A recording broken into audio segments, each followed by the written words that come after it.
अर्ज करायला सांगितलं होतं आणि कागदपत्रांच्या पूर्ततेला वेळ लागेल म्हणून ही मुभा दिली होती की त्यांनी सेल्फ सर्टिफिकेशन करायचं, म्हणजे त्यांनी जे सांगितलं ते सत्य मानून आपण त्या ठिकाणी त्यांना लाडक्या बहिणीचा लाभ देणं सुरू केलं। पण अर्थातच आपण ज्यावेळी कुठलाही सरकारी पैसा खर्च करतो त्यावेळी त्याचं सीएजीचं ऑडिट होतं आणि सीएजीच्या ऑडिटमध्ये निकषांप्रमाणे अर्ज आहेत की नाही याची माहिती द्यावी लागते आणि म्हणूनच योजना सुरू झाल्यानंतर आपण त्याचं केवायसी सुरू केलं आणि वेगवेगळे जे डेटाबेस होते त्याच्याशी कंपॅरिझन सुरू केलं, ज्याच्यामध्ये इन्कम टॅक्स विभागाकडनं आपण माहिती घेतली, सरकारचे जे काही कर्मचारी आहेत त्यांचं जिथलं पेमेंट होतं त्या पोर्टलमधनं आपण माहिती घेतली, जो काही आपला परिवहन विभाग आहे याच्यामध्ये मोटरची ओनरशिप कोणाकडे आहे 4 व्हीलरची याच्या डेटाबेसची माहिती घेतली, रेशन कार्ड याच्या डेटाबेसची माहिती घेतली आणि ही सगळी माहिती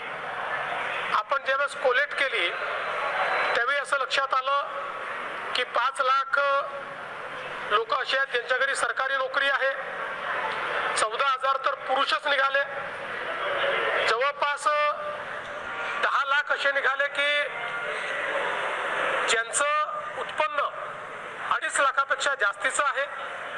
अशा वेगवेगळ्या डेटाबेसमध्ये जे लोक अपात्र झाले त्यांना आपण अपात्र केलेलं आहे।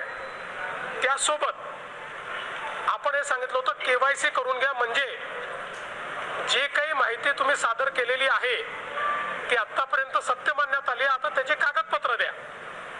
पण मोठ्या प्रमाणात केवायसी झाली नाही। आता एक गोष्ट आपण लक्षात घ्या की ज्यांना अर्ज करता येतो, सेल्फ सर्टिफिकेशन करता येतं, त्यांना केवायसी करता येत नाही असं मानणं काही योग्य नाही। पण जवळपास 9 महिने सातत्याने पाठपुरावा केल्यानंतरही ज्यांनी केवायसी केली नाही ते अर्थातच कुठला तरी एखादा निकष पार पाडत नाही म्हणून त्यांनी केवायसी केली नाही।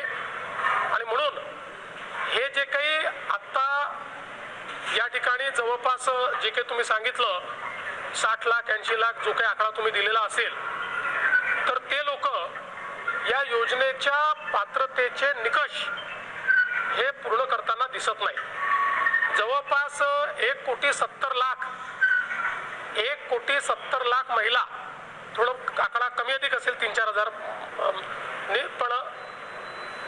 1,70,00,000 महिला ज्या आहेत या निकष पूर्ण पार करतात, त्यांची केवायसी झालेली आहे, त्यामुळे त्यांना लाडक्या बहिणीचे पैसे मिळतच राहतील। ज्यांनी केवायसी केली नाही त्यांना आता आम्ही पैसे देणार नाही, पण त्यांनी दिलेले पैसे आम्ही वसुली करणार नाही। मात्र 14,000 ज्या पुरुषांनी पैसे घेतलेले आहेत त्यांच्याकडनं मात्र पैसे हे वसूल केले जातील। त्यामुळे नीट सायंटिफिक प्रोसेसने या सगळ्या गोष्टी केल्या आहेत आणि आजही यांच्यापैकी कोणी जर केवायसी करणार असेल तर आम्ही विंडो ओपन करायला तयार आहोत आणि त्यांना लाभ द्यायला तयार आहोत। आणि कुठलीही पात्र महिला ज्यांनी केवायसीची प्रोसिजर केलेली आहे आणि तरी सुद्धा तिला त्या ठिकाणी लाभ मिळत नाहीये, अशा पद्धतीचं कुठल्याही पात्र महिलेवर अन्याय किंवा त्या लाभार्थीवर अन्याय हा विभाग म्हणून किंवा शासन म्हणून केला जाणार नाही। आमच्याकडे काही तक्रारी किंवा काही त्या ठिकाणी निवेदनं प्राप्त झालेली आहेत की त्यांनी ई केवायसीची प्रोसिजर केली होती पण तरी सुद्धा त्यांना लाभ मिळत नाहीये। अशा प्रोसिजर ह्या ज्या आहेत त्या आम्ही क्रॉस व्हेरीफाय करतोय। ज्यांनी संजय गांधी निराधार योजना आणि लाडकी बहीण योजना दोन्हीचे अर्ज भरलेले होते आणि दोन्हीकडूनही त्यांना जर लाभ मिळत नसेल तर त्यांना दोन्हीपैकी एका तरी योजनेचा लाभ हा देण्याच्या दृष्टिकोनातून सुद्धा जे काही क्रॉस व्हेरिफिकेशन आहे ते सुरू आहे। आणि एक कुठलं तरी चॅनल माध्यमांच्याकडे आणि काही आर्टिकल्स मध्ये सुद्धा आलेलं आहे की एकट्या बीड जिल्ह्यामधून 28 लाख महिला अपात्र झालेल्या आहेत। खरं तर बीड जिल्ह्याची लोकसंख्या जवळपास 30-32 लाख आहे, तर त्याच्यातल्या 30-32 लाख लोकसंख्या असलेल्या मधले 28 लाख लाख हे कसे काय अपात्र होऊ शकतात. त्यामुळे कुठे ना कुठेतरी जी काही बातमी आहे किंवा जो काही डेटा आहे त्याच्यामध्ये काही तथ्य नाही.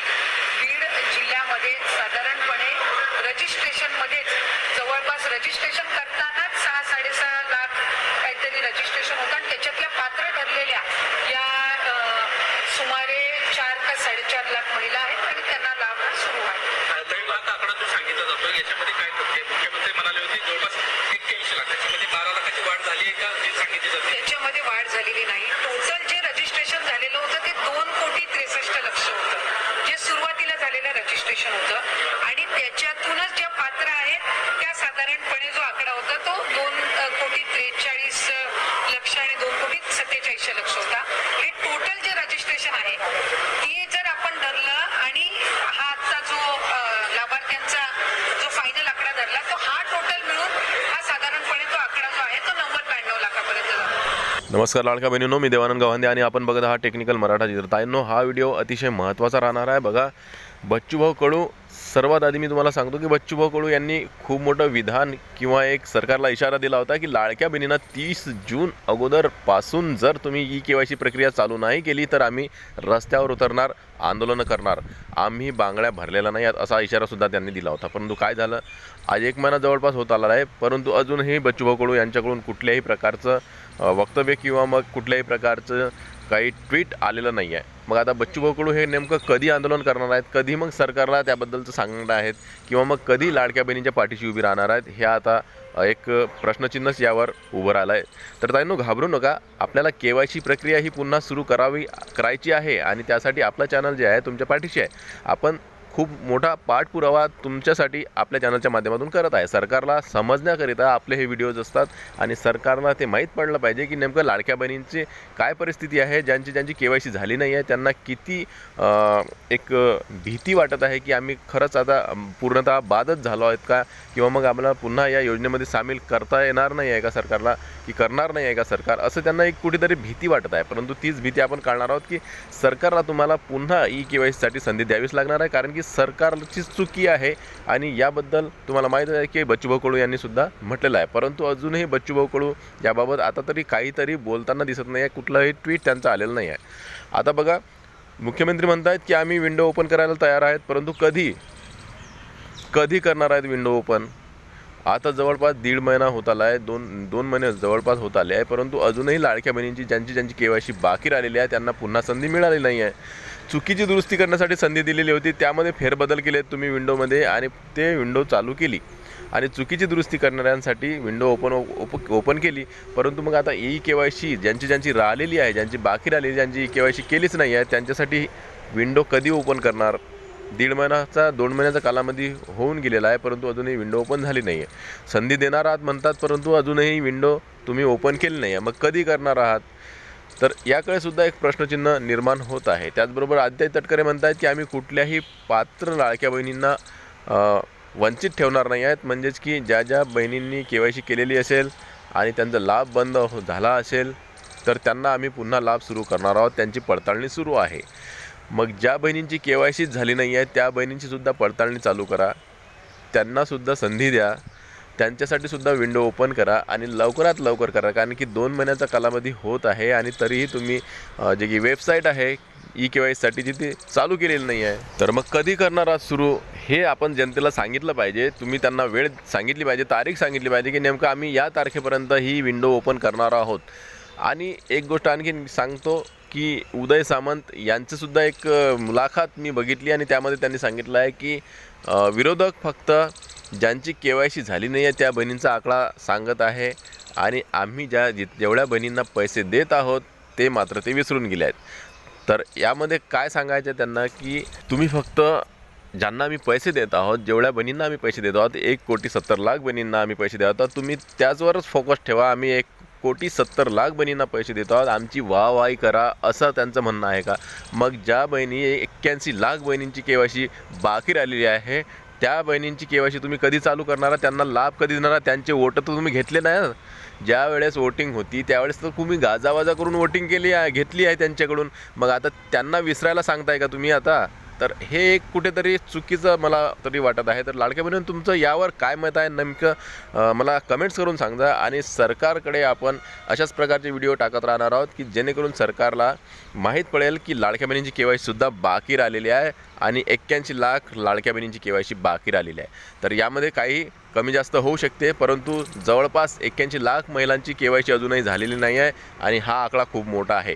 तुम्ही वोटिंग घेतली त्यावेळेससुद्धा तुम्ही डायरेक्टली त्यांना सर्व पैसे दिलेले आहेत, परंतु आता मात्र त्यांना केवायसीचा अडथळा आणून बाहेर काढलेला आहे. हे चुकीचं आहे आणि सरकारला त्यांना केवायसीसाठी पुन्हा मुदतवाढ द्यावीच लागणार आहे. ताईंनो, घाबरू नका, आपण तुमच्यासाठी केवायसीकरिता नवीन विंडो ओपन करूनच घेणार आहोत सरकारकडून. तर हा व्हिडिओ आवडल्यास टेक्निकल मराठाजी या चॅनलला नक्की सबस्क्राईब करा, व्हिडिओला लाईक करा. भेटूया पुन्हा नवीन एका व्हिडिओमध्ये. तोपर्यंत जय महाराष्ट्र.